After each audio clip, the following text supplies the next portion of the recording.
மனைவியை காணவில்லை என காவல் நிலையத்தில் புகார் அளித்த கணவன். அடர்ந்த காட்டுப் பகுதிக்குள் கிடந்த மனித மண்டை ஓடு மற்றும் முதுகுத்தண்டு. எலும்புக்கூடு அருகே பாதி எரிந்த நிலையில் கிடந்த துணிகள் மற்றும் காலணியை வைத்து கொலையானவரை அடையாளம் கண்ட போலீஸ். செல்போனில் கடைசியாக வந்திருந்த கால் லிஸ்டை வைத்து கொலையாளியையும் தட்டி தூக்கிய காவலர்கள். இளம் பெண்ணை கொலை செய்த கொடூரன் யார்? கொலைக்கான காரணம் என்ன?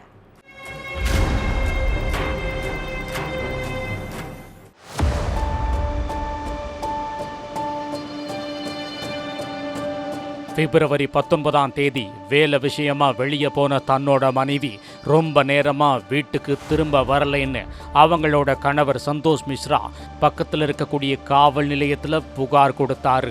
அந்த புகாரை வாங்கின போலீஸ் அஞ்சலி மிஸ்ராவை பல இடங்கள்ல தேடினாங்க. ஆனா எங்க தேடியும் அவங்கள காணல. அஞ்சலியோட உறவினர்கள், ஃப்ரெண்ட்ஸ் வீடுன்னு எல்லா இடங்களையும் போய் பார்த்திருக்காங்க. ஆனா அஞ்சலிய பத்தி எந்த ஒரு துப்பும் கிடைக்கல. இப்படியே 14 நாட்கள் போயிருச்சு. இதுக்கிடையில போலீஸுக்கு போன் ஒன்று வந்திருக்கு. அப்போ எதிர்முனையில பேசின ஒருத்தர், சார், இங்குள்ள காட்டு பகுதியில மனித மண்டை ஓடும் முதுகுத்தண்டும் கிடக்குதுன்னு சொல்லி இருக்காரு. இதை கேட்டு சம்பவ இடத்துக்கு போன போலீஸ் எலும்புக்கூடு கிடந்த இடத்தை பார்வையிட்டாங்க. அப்போ எலும்புக்கூடு கிடந்த இடத்துல இருந்து கொஞ்சம் பக்கத்துல ஒரு பொண்ணோட துணி பாதி எரிஞ்ச நிலைமையிலையும் ஒரு காலணியும் கிடந்திருக்கு. அதை வச்சு உயிரிழந்தது ஒரு பெண்ணுன்னு கன்ஃபார்ம் பண்ண போலீஸ் வேற ஏதாவது தடயங்கள் அங்க கிடைக்குமான்னு தேடி இருக்காங்க. அடுத்து உயிரிழந்தது அஞ்சலியா இருக்குமோன்னு சந்தேகப்பட்ட போலீஸ் அவங்க கணவரை நேர்ல கூப்பிட்டு அந்த பாதி எரிஞ்ச துணிகளையும் காலணியவும் அடையாளம் காட்டியிருக்காங்க. அதுல தான் உயிரிழந்தது அஞ்சலி மிஸ்ரான்னு தெரிய வந்துச்சு.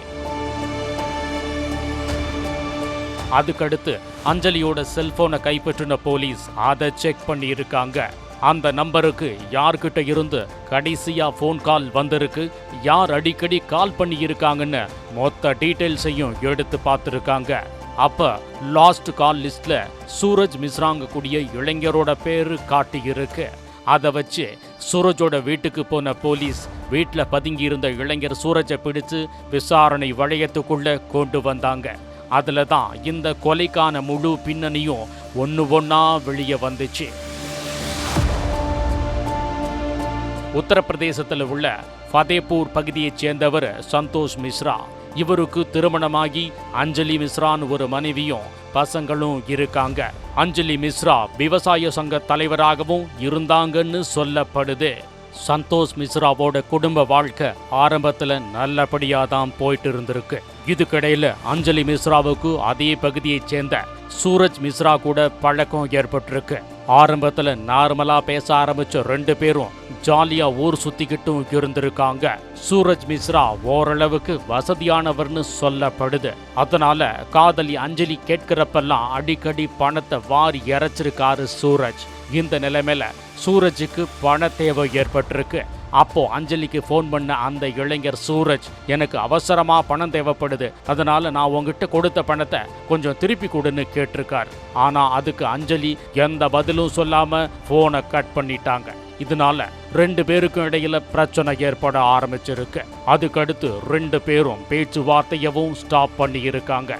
கொஞ்ச நாட்கள் கழிச்சு மறுபடியும் சூரஜுக்கு போன் பண்ண அஞ்சலி, இனிமே மாசம் எனக்கு ஒரு அமௌண்ட் நீ கொடுத்தரணும், அப்படி இல்லைன்னா நம்ம 2 பேரும் ஒன்னா சேர்ந்து எடுத்த போட்டோவை வச்சு நீ என்ன காதலிச்சு ஏமாத்திட்டேன்னு போலீஸ் கிட்ட மாட்டி விட்டுருவேன்னு மிரட்டி இருக்காங்க. இதனால பயந்து போன சூரஜ் காதலி மேல கொலை வெறியில இருந்திருக்கார். அதே மாதிரி அஞ்சலியை கொலை பண்ணவும் முடிவு பண்ணியிருக்கார். சம்பவத்தன்னைக்கு அஞ்சலிக்கு போன் பண்ண சூரஜ், நீ கேட்கிற பணத்தை நான் கொடுத்துறேன்னு சொல்லி அவங்கள பக்கத்தில் இருக்கக்கூடிய காட்டு பகுதிக்கு கூட்டிட்டு போயிருக்கார். அப்போ திடீர்னு 2 பேருக்கு இடையிலையும் பயங்கரமான வாக்குவாதம் ஏற்பட்டிருக்கு. அப்போ அஞ்சலிய சரமாரியா தாக்குன சூரஜ் அவங்கள கழுத்தை நெரிச்சு கொடூரமா கொன்னுட்டு அங்கிருந்து தப்பிச்சு போயிட்டார். ஆனா கணவன் கொடுத்த புகாரை வச்சு கிட்டத்தட்ட 14 நாட்கள் கழிச்சு அஞ்சலியை எலும்பு கூடா மீட்ட போலீசார் தலைமறைவா இருந்த கொலையாளி சூரஜ் மிஸ்ராவை அரெஸ்ட் பண்ணி சிறையில் அடைச்சிட்டாங்க.